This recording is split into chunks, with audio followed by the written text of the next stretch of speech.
Awesome. So we will start with the first question, which is the CSS-replicate-simple-flex. So if I go to this question, what we're going to do is in this HTML file, we're going to use div tags with some flex properties on it to create a page that vaguely resembles this image, with the image being this. So we want to use divs and some CSS and flex just to create this sort of layout with these boxes. So the first thing I'm going to do is I'm just going to, well, I've already done it actually. I've created like a little div container to hold this layout that we're going to create. And then inside that we can have all of these like boxes and things. So at the start, you might think it looks a little bit complicated and you might not be sure how to do this, but like once you start breaking it down into smaller sort of problems, it becomes a lot simpler to deal with. So in this case, what I'm going to do first of all is I'm going to split this into two parts. I'm going to split it into this being like one sort of section on the left over here, and this being another sort of section on the right. So we'll treat this as like a left half and the right half.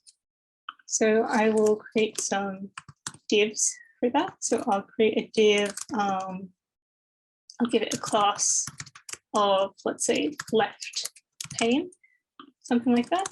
And we'll create another div and I'll give it a class name of, call it like red. Yeah, just red. We'll give it a class like this. Oh, and I will just say that for this, I'm going to assume that you do know what Flexbox is. But if there's anything that's confusing to you about that, feel free to just let me know in chat and I'll be happy to explain it. So we've got these two divs here inside our main div container.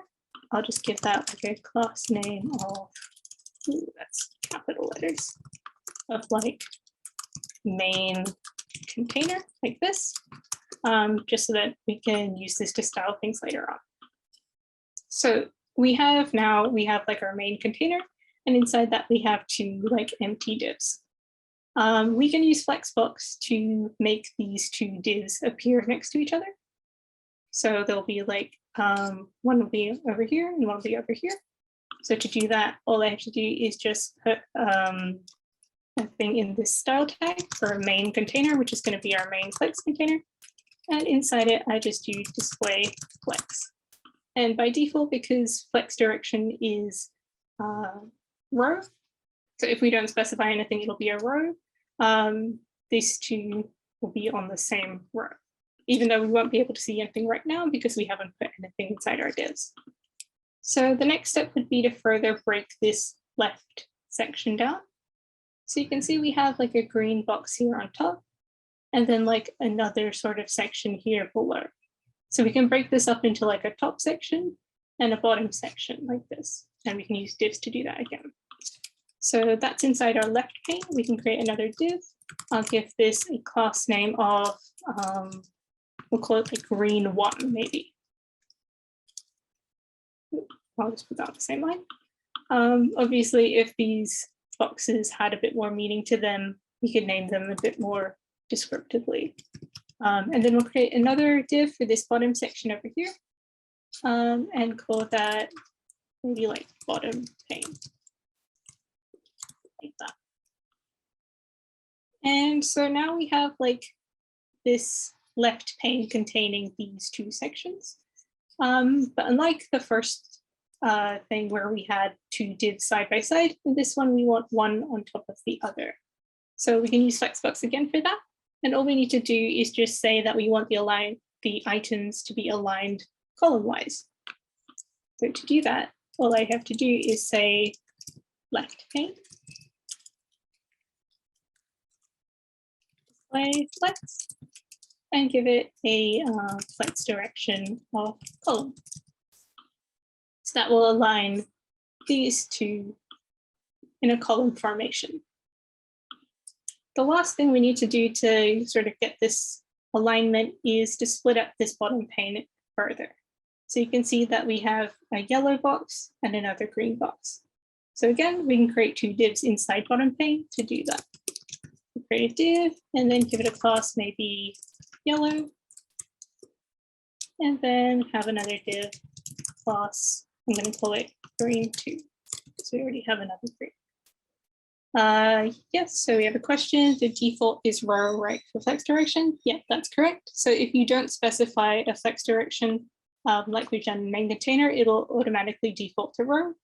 But if you specify anything else, then it will be whatever you say. Yep, so we have our divs now. For this one, again, we need to specify that bottom plane we want to use a flex layout. So we can just do that over here. Bottom plane display flex. And because we want these to be on the same row, this yellow and the green, we don't need to specify flex direction because it will by default be rows. So that will get us this sort of layout, but we won't be able to see anything yet because of course these divs are empty. To fix that, we can give them some styling. So I will say that we'll give them the colors first. So we'll give green1 and green2 the background color of.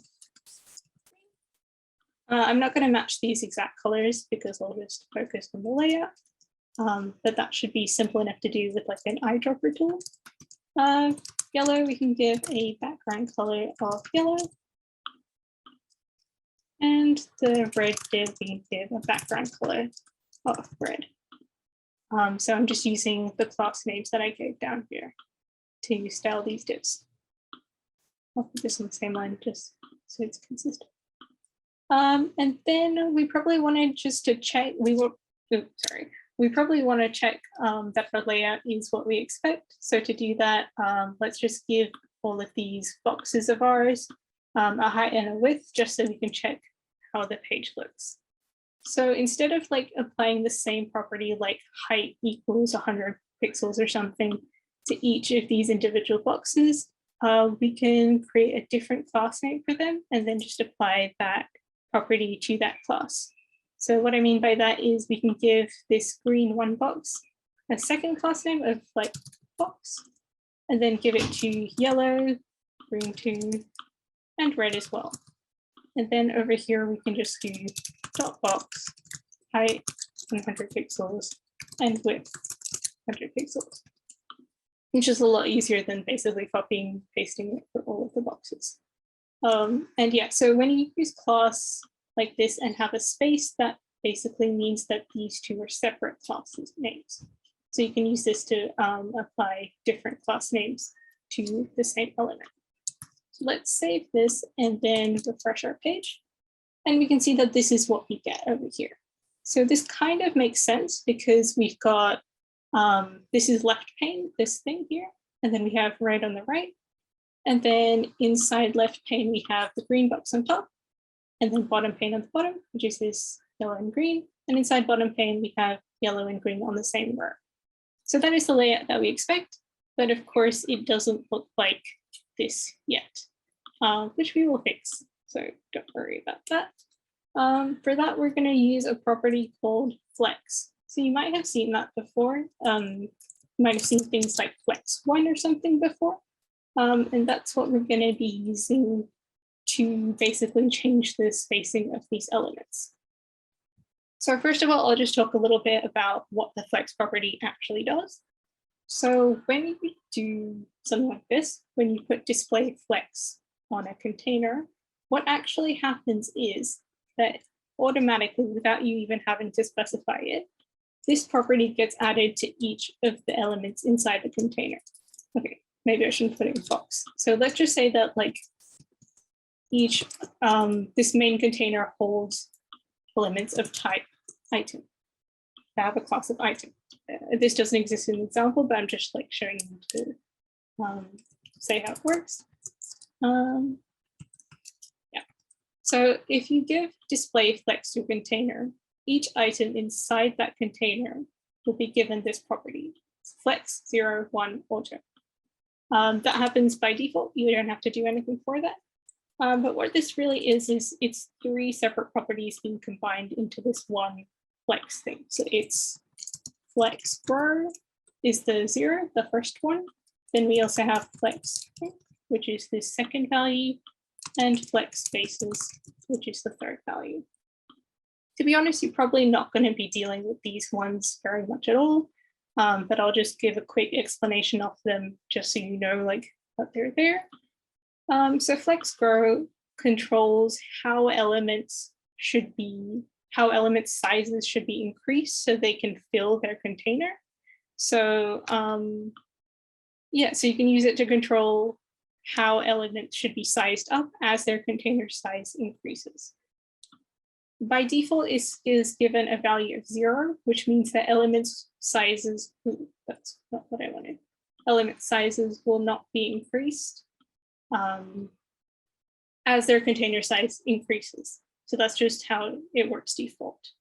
The second property, flex shrink, is kind of the opposite of flex grow. It controls how elements should shrink when their container shrinks. So by default, this is given a property of 1, which means that all elements will shrink at the same rate as each other as their container size decreases. So this is like a relative value, which means that like elements will shrink on like a 1-to-1 basis. And the last property is flex spaces, which basically just controls like the ideal initial size of an element. And this is given a value of order by default, which means that the element size will be like however much size it needs to contain its content. So that's just how it works, like behind the scenes. And like I said, these two values you don't really need to care about, but we will be looking at flex grow.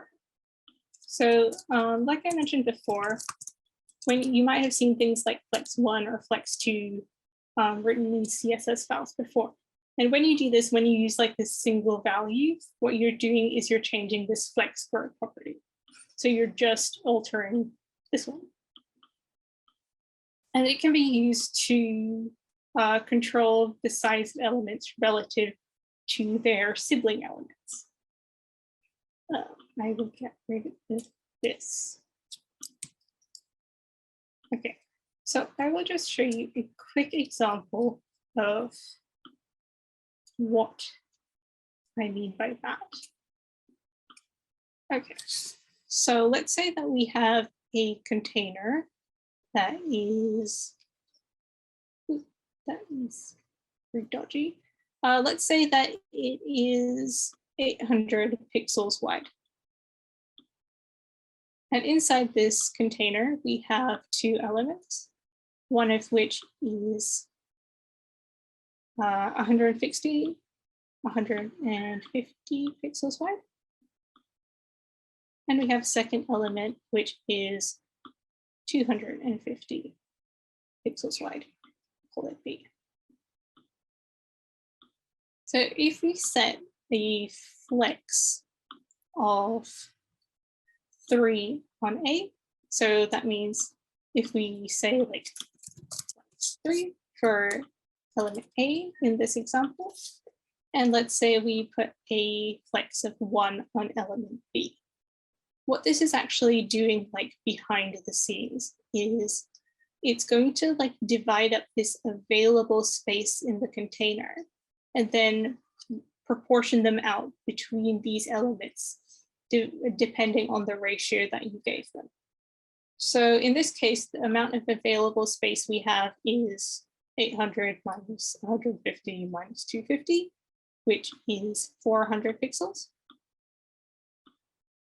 So what's going to happen is once you assign this flex of 3 to A and a flex of 1 to B, is this 400 pixels will basically be divided up into like 4 parts.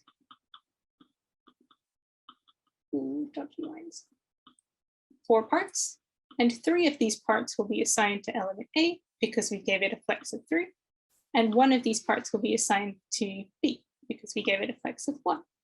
So that means that A's width will end up being 150 plus 300, which is 450 pixels, and B's width will end up being 250 plus 100, which is 350 pixels.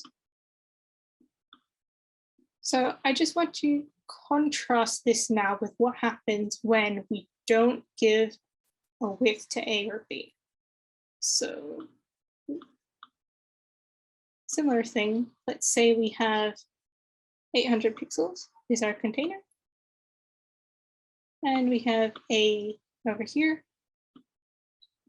And we also have B, but we don't give them a width this time.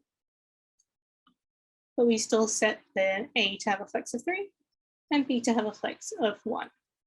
What happens in this case is that the available space, which in this case was 400, in this case becomes 800 because that's all available space now. So in this case, this 800 gets divided up into 4 equal parts. So 4 equal parts, each of which will be 200 pixels. And 3 of these parts will be given to A, and 1 of these parts will be given to B. So A will end up being 600 pixels, and B will end up being 200 pixels. So the reason why I'm explaining this to you is that in this case, A ends up being 3/4 the size of the container, and B ends up being 1/4 the size of the container, which is what you might expect to happen when you assign A a flex of 3 and B a flex of 1. You expect A to be taking up 3/4 of the whole space available. But if you look at this example that we did over here, that's not the same case. A is 450 pixels and B is 350 pixels. 450 is not 3/4 of 800. So that's just something to be careful about when you're using this flex property, because if you do have elements that have sizes, particularly if they are differently sized, you might get results that you don't expect. But if your elements have no width or height, it's really useful because we can use them to set elements to be certain ratios relative to each other. In the first case, flex has higher priority to override the width we set. Yeah, so it does. It basically, because it controls like how the elements should be sized up to fill their container. So yeah, it will basically override the initial width if it's possible. But it's only if the container has enough space here. So yeah, that's basically how FlexGrow works. In this case, we're going to be just assuming our boxes have 0 height and 0 width, which makes it very simple because we can use flex then to create these nice ratios. So back to here, I'm going to get rid of this height and width. We're going to just leave our divs as being 0 height and 0 width. And we can use flex to style them now. So first of all, what I'm going to do is I want this left pane over here to take up about 3/4 of the width. And this red box here to take up about 1/4 of the width. So all I have to do is in left pane, I just say flex 3. And then for red, I just say flex 1. If I refresh the page here, that is not what we wanted. We'll fix that afterwards. We'll just finish all these flex ones first and then come back to that. So the next thing we want to do is we want to have, oh, first of all, I should explain. When we're doing this FlexGrow stuff, it affects the element's size in the direction of their flex direction. So if the flex direction is row, it will affect the element's width. And if the flex direction is column, it will affect the element's height. So in this first case, our elements were aligned by their flex direction was row for left pane and grid. That's why when I said flex 3 for left pane, it's going to affect its width, not its height. So the next thing that I'm going to do is I'm going to do this, the flex for this left pane. So I'm going to put this top green box as approximately 1/3 of the height of this container. And then this bottom pane will be about 2/3. So I can just go into green 1 and assign it a flex of 1. And then bottom pane, I can assign it a flex of 2. lastly, we can set the flex of this bottom pane elements. So the yellow seems to take up about 2/3 of the width, and the green seems to take up about 1/3. So I can just assign yellow to have flex of 2, and green 2 to have a flex of 1. Let's see if that works. Ooh, that does not work. Oh, that makes sense because I never actually gave a height and width to our main container, so it's 0. So there's actually no available space to fill anything. So to fix that, I can just give like a height of maybe 100 pixels. Ooh, maybe not, maybe like 500 pixels, and a width of maybe 1,000 pixels to main container. And refresh it. Oh, 1,000, not 100. Oops. And there we go. We can see we have like the sort of layout we expected, which is like this. I'll maybe make it a bit smaller so we can see it. Maybe 300 and 600. Refresh it, and there we go. We have this sort of layout that we've recreated. You can see that all of the elements are in the proportions that we wanted them. Just to make it a bit clearer, we can add like little borders. So border 1 pixel solid white. So just giving a border so you can see where each element is. And that's pretty much it for creating this layout. Does anyone have any questions about this?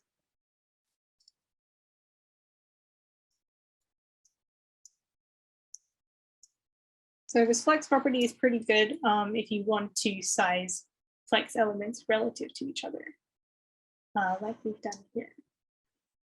All right, how would you make border size the same for all of the sides? Well, yeah, that is a bit of a miscap.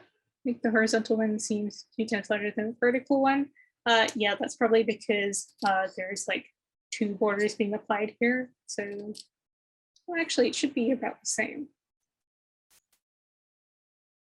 Yeah, I think that does look about the same because both of them are going to be applied twice because there's on each side. So I think that is the same. It might just be the colors that's making it. Yeah.